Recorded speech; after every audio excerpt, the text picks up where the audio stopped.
diminta klarifikasi bersama.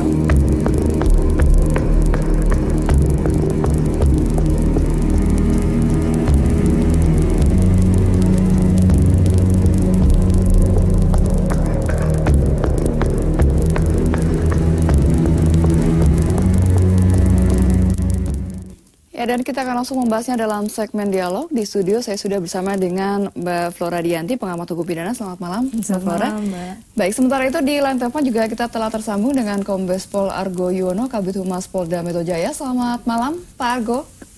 Selamat malam, Mbak. Ya, baik. Saya ke Pak Argo dulu ya, Mbak Flora ya. Yes. Baik, Pak Argo, sejauh ini apakah polisi sudah menemukan fakta atau bukti-bukti yang membuktikan bahwa Rumah Sakit Mitra Keluarga Kalideres ini memang terbukti melakukan ada unsur pidananya ini dalam kasus kematian bayi Deborah, Pak? Jadi awalnya betul, kan ada kejadian dan kemudian kita menjemput pula yang berkaitan dengan nyawa manusia. Yang kita akhirnya kita kepolisian membuat laporan polisi model A. Jadi menemukan ada sesuatu, diduga ada suatu pelanggaran tindak pidana. Ya. Jadi dengan laporan itu, penyidik akhirnya melakukan beberapa klarifikasi, berkaitan dengan kasus itu. Tapi sampai sekarang penyidik belum bisa mendapatkan informasi dari korban. Jadi mungkin masih buka atau apa, kita masih menunggu. Tapi akan bisa dimintai atau sanggup klarifikasi berkaitan dengan kejadian tersebut. Daripada inti polisi untuk menjemput bola. Menjemput bola ya? Tidak menunggu laporan dari keluarga begitu ya, Pak ya? Bukan dari aduan. Kita menjemput bola. Ya kita untuk manusia saja kita buat laporan itu seperti apa kasus. Oke, ini ada juga mengatakan bahwa ini kalau misalnya memang terkena unsur pidana begitu Pak, apakah memang karena tadi kasusnya kelalaian gitu, artinya dikenakan nih rumah sakit atau tenaga medisnya begitu Pak? Ya, tentunya nanti kan kita tetap akan dari informasi diberikan dulu apakah kasus ini apakah tidak dilakukan, terus kalau dari fakta-fakta di lapangan nanti kita harus beberapa dari saksi. Baik, Pak Argo, suaranya agak kurang jelas. Ini mungkin kami akan mencoba kembali menghubungi, karena suaranya seperti terputus-putus. Kita akan mencoba kembali menghubungi Pak Argo atau ya supaya sinyalnya mungkin ada masalah dengan sinyal begitu. Saya ke Mbak Flora dulu nih. Artinya tadi kan dikatakan bahwa ini ada bukan suatu delik aduan, tapi memang polisi juga menjemput bola gitu, melakukan penyelidikan. Sejauh mana kasus kematian bayi Deborah ini bisa ada unsur pidananya begitu? Bagaimana Mbak Flora? Ya, ini kan seperti tadi disampaikan oleh Pak Argo, ini kan masih dalam tahap penyelidikan. Penyelidikan itu kan mencari tahu apakah dalam suatu peristiwa hukum itu ada unsur pidananya. Nah, unsur pidananya ini apa gitu. Nah, ini tadi diarahkan kepada Undang-Undang Kesehatan. Ada Undang-Undang Kesehatan, ada Undang-Undang Tenaga Medis. Lalu kemudian selanjutnya untuk internal kedokteran ada kode etik ya, kode etik. Nah, di sini kalau misalnya melihat kepada Undang-Undang Kesehatan, itu hampir sama dengan isinya Undang-Undang Tenaga Medis, bahwa dalam keadaan darurat, ya, rumah sakit sebagai penyedia fasilitas kesehatan, baik pemerintah maupun swasta, ya, itu wajib memberikan pelayanan kesehatan dalam keadaan darurat, ya, untuk mencegah kematian, menyelamatkan nyawa, atau dalam keadaan bencana. Nah, di sini yang jadi itu ini ada sama, kode etiknya begitu ya. Oke, baik, Mbak Flora, tahan dulu, kita tampaknya sudah kembali tersambung dengan Pak Argo Yuwono. Pak Argo, halo. Ya, Pak. Ya, baik, oke, baik, sudah lebih jelas suaranya. Mungkin tadi bisa diulang kembali tadi jawaban terkait dengan ini ketika dikatakan apakah cukup kuat untuk dikatakan ada unsur pidananya dan yang dikenakan nantinya sanksi pidana ini apakah dari rumah sakit atau tenaga medisnya atau bagaimana Pak? Ya, tentunya ini kan kita masih dalam tahap untuk penyelidikan. Dan kita masih tahap klarifikasi. Dan kemudian nanti setelah semuanya kita berikan, kita minta klarifikasi, nanti kita dengan perkara.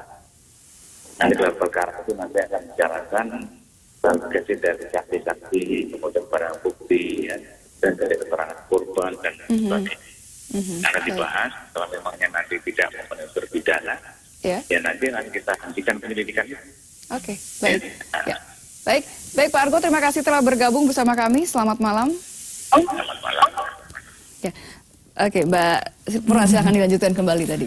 Ya, jadi tadi menyambung dengan pernyataan dari Pak Argo bahwa di tahap penyelidikan ini memang tugas penyelidik atau kepolisian di sini adalah memanggil atau melakukan interview, meminta keterangan atas fakta-fakta yang terjadi pada saat itu, mungkin saksi-saksi di rumah sakit, tenaga medis itu sendiri bagaimana, termasuk keluarga korban, termasuk begitu ya. Tapi apakah tadi kan kembali lagi kan, apakah dalam suatu peristiwa hukum ada unsur pidana? Kalau misalnya ada, dilanjutkan ke tahap penyidikan. Kalau tidak, itu ya sudah dihentikan kata penyelidik seperti itu. Memang itu prosedurnya seperti itu dalam KUHP. Nah, lalu kemudian mengenai unsur pidana apa yang bisa, yang bisa ditarik dari sini ya tadi kembali lagi kok ada undang-undang kesehatan, ada undang-undang tenaga medis di situ. Nah,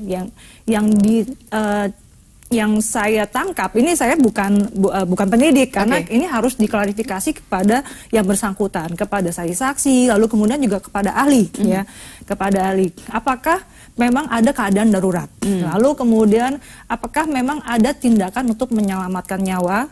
Ya, kalau bencana kan ini bukan bencana ya, menyelamatkan nyawa atau mencegah kecacatan itu dulu. Nah, standarnya bagaimana menyelamatkan nyawa, lalu kemudian mencegah kecacatan, itu yang tahu adalah tenaga medis itu sendiri. Jadi kondisi kritis seperti apa kan diharapkan kalau dari masyarakat kan banyak juga komentar mengatakan loh seharusnya kan ini ditangani sampai stabil, tapi kondisi kritis dan stabil ini kan yang bisa mengetahui adalah tenaga medis begitu ya, Mbak. Ya, jadi kemudian yang saya tahu biasanya dalam keadaan seperti ini pasti akan dipanggil ahli yang mengetahui mengenai, dan ahli itu adalah terkait ahli yang mengetahui mengenai SOP ini, yaitu tenaga medis itu sendiri. Ya, pemirsa, polisi akan memanggil saksi-saksi dari Rumah Sakit Mitra Keluarga Kalideres dan orang tua bayi Deborah. Lalu bagaimana kondisi di rumah sakit pasca penyelidikan polisi? Saat ini telah ada rekan Ruth Maria Tiara di Rumah Sakit Mitra Keluarga Kalideres, Jakarta Barat. Silakan Tiara dengan laporan Anda. Ya, terima kasih Lulu di studio dan pemirsa Ajak TV. Saat ini saya berada di Rumah Sakit Mitra Keluarga Kalideres, Jakarta Barat. Sebelumnya polisi juga sudah memanggil pihak rumah sakit untuk kemudian menyelidiki terkait kasus kematian bayi Deborah. Informasi yang bisa saya sampaikan lagi, situasi di sekitar Rumah Sakit Kalideres, Jakarta Barat ini berjalan dengan normal. Kemudian juga tidak terlihat adanya pemasangan polis lain untuk penyelidikan dan sebagainya, dan fasilitas kesehatan pun yang berjalan di rumah sakit pada hari ini juga bisa dipastikan berjalan dengan normal. Dan pemirsa, seperti kita ketahui, kematian bayi Tiara Deborah ini memperlihatkan buruknya layanan gawat darurat di rumah sakit. Bayi 4 bulan itu meninggal dunia di Rumah Sakit Mitra Keluarga Kalideres, Jakarta Barat. Ini diduga karena pihak rumah sakit menolak merawatnya di fasilitas PISU atau Pediatric Intensive Care Unit, dan diduga juga pihak rumah sakit ini menolak merawat bayi Deborah karena orang tua tidak sanggup membayar biaya rawat di ruang PISU sebesar 19 juta rupiah. Mitra ini terancam pidana penjara dan juga denda.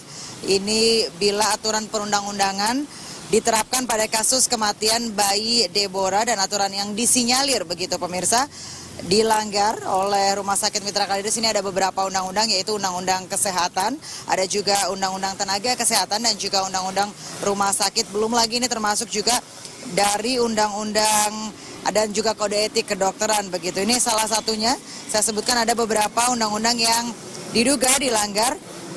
Undang-Undang Nomor 36 Tahun 2009, kemudian juga Undang-Undang Nomor 36 Tahun 2009 Pasal 85 Ayat 1 dan Ayat 2. Kemudian ada juga Undang-Undang Rumah Sakit atau Undang-Undang Nomor 44 tentang Rumah Sakit Pasal 29 Ayat 1 dan juga Pasal 29 Ayat 2. Dan ini diharapkan aturan perundang-undangan seperti di atas ini semestinya bisa ditaati, dan aturan ini dimaksudkan agar rumah sakit dan fasilitas kesehatan masyarakat tetap teguh pada jalur pelayanan kemanusiaan. Ruth Maria Tiara, Arif Lukman melaporkan langsung untuk JAK TV. Kembali ke rekan Lulu di studio.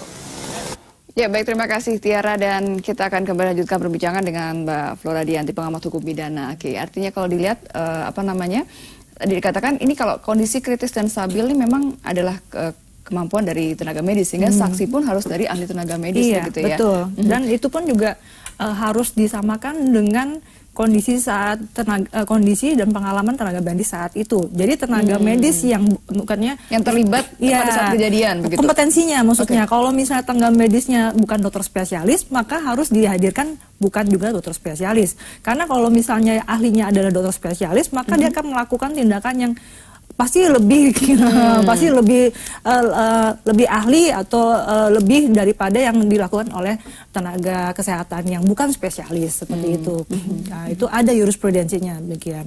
Oke, baik. Nah, ini kan ada juga saya lihat di beberapa media online begitu bahwa pihak keluarga tidak akan meminta atau menuntut begitu pihak rumah sakit, tapi tidak menuntut untuk mengganti rugi material, tapi menuntut permintaan maaf. Ini apakah bisa dikatakan bisa meringankan pihak rumah sakit atau bagaimana, Mbak? Ya, kalau berbeda ini masalahnya. Iya, kalau misalnya permintaan maaf atau mungkin ganti rugi secara material itu adalah hak dari si korban. Dan bisa mengajukan secara gugatan secara perdata apabila terbukti ada perbuatan melawan hukum yang mengakibatkan adanya kerugian. Nah, itu tidak perlu menunggu, tidak perlu dalam arti dalam hal ini harus menunggu gugatan itu diajukan atau mungkin kalau permintaan maaf jadi dimintakan tidak perlu gugatan ya kalau permintaan maaf.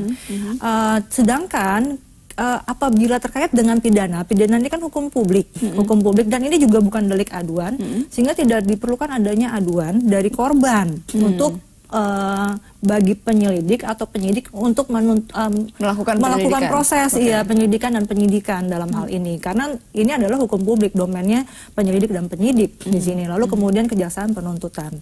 Nah, kalau delik aduan seperti disampaikan sebelumnya. Oke, baik. Nah, ini kan artinya apakah rumah sakit kalau dalam bicara mengenai ada unsur pidananya dianggap melalaikan si pasien ini sehingga akhirnya menyebabkan meninggal dunia begitu? Iya. Jadi di sini kalau misalnya melihat undang-undang kesehatan itu yang kena bisa pimpinan rumah sakit atau tenaga kesehatan. Lebih lanjut dalam undang-undang rumah sakit yang dikenakan adalah rumah sakitnya itu sendiri sebagai suatu tempat pelayanan fasilitas kesehatan. Jadi di sini ada maksimal dari sanksi adalah pencabutan izin. Sedangkan dalam undang-undang tenaga kesehatan itu disebutkan bahwa yang kena adalah tenaga kesehatan itu yang melalaikan. Apabila bisa dibuktikan bahwa memang ada keadaan gawat darurat, lalu kemudian tidak adanya tindakan dibiarkan menyelamatkan menyelamatkan nyawa atau mencegah kecacatan gitu. Oke. Nah, ini arti kalau kita belajar dari kasus bayi Deborah ini, apa yang bisa dilakukan ke depannya begitu? Kalau misalnya tadi kan ini rumah sakit mitra ini tidak bekerja sama dengan BPJS, memang ada kesehatan mengatakan kalau ada yang seperti memberi kesan kesehatan sendiri, kadis kesehatan lebih cenderung membela mitra keluarga karena mereka sebenarnya juga sudah melakukan prosedurnya karena tadi BPJS dan non BPJS seperti itu. Tapi kan masyarakat juga tidak ingin ada hal terjadi lagi gitu. Ibu bayi Deborah sendiri mengatakan, ya bayi Deborah ini lebih baik menjadi martir untuk bayi-bayi lain, jangan sampai terjadi kejadian seperti ini. Apa yang bisa dilakukan, sanksi seperti apa yang bisa dilakukan agar ada sanksi sosial sudah kena gitu ya mitra keluarga begitu dengan hal ini. Apakah sanksi yang misalnya seperti pencabutan izin atau sanksi pidana atau bagaimana? Kalau misalnya kita melihat dalam undang-undangnya sendiri itu sudah cukup, Mbak. Karena untuk pimpinan rumah sakit atau tenaga kesehatan yang melalaikan atau tidak memenuhi kewajibannya untuk memberikan pelayanan kesehatan itu bisa kena 2 tahun sampai 10 tahun. 200 juta sampai 1 miliar apabila mengakibatkan kecacatan atau kematian. Berarti itu sudah tinggi kan ya, Mbak 10 tahun gitu. Lalu kemudian untuk rumah sakit sudah ada sanksi pencabutan izin. Nah, di sini yang kita harus tahu bahwa harus ada sosialisasi kepada masyarakat juga bahwa haknya seperti apa. Jadi kadang-kadang masyarakat tidak begitu tahu bahwa memang mereka mempunyai hak untuk diberikan pelayanan kesehatan, lalu mereka tidak membawa masalah atau uang muka atau uang administrasi seperti itu. di sini harus ada sosialisasi, diketahui oleh masyarakat hak-haknya seperti apa. Lalu kemudian juga mengenai BPJS itu seharusnya diterima di semua rumah sakit. Itu mungkin akan disosialisasikan. Jadi tidak boleh ada penolakan ya terkait walaupun jadi sudah tidak ada lagi kasus kan kasus rumah sakit menolak pasien miskin, sampai ada meme yang mengatakan orang miskin dilarang sakit. Iya, dilarang sakit. Oke, kita berharap akan ada kejelasan begitu ya bagaimana sanksi yang tegas yang diberikan. Baik, terima kasih Mbak Flora telah bergabung bersama kami.